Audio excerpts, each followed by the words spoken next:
Well, we need some answers. We need some real answers about what is their plan now to wrap up the inquiry. They've told us they want to repeal the legislation, but we've been working in Cherbourg, we've been working in Stradbroke Island.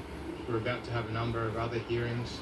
I'm certainly concerned about the community, and I'm concerned for the staff who've been working the process.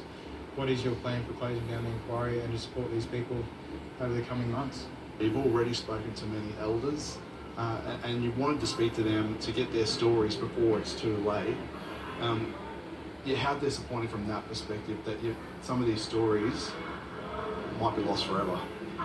Well, as we know, in the community, we're losing important people every day, particularly our elders. So we had released our first report just prior to the election on the 25th of October, our first report, which set out where we wanted to be between now and 2026.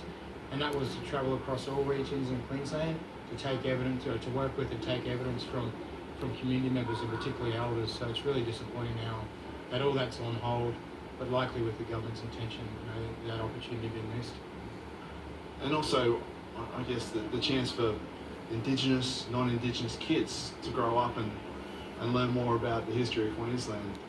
Look, I've got a huge love for our history, and I've got an even bigger love for the people who lived it. Once you start digging into our history, it's so powerful. It's got some, real brutal stories, but some amazing stories of strength and resilience as well. And that's really why I was driven into this work, because I just understand how important it is for everybody to hear it.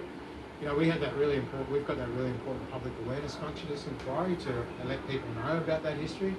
But also too, under our terms of reference, we could make recommendations about the education system. So, the next generation, or this generation now, the young ones, the next generation coming along, get to learn that history.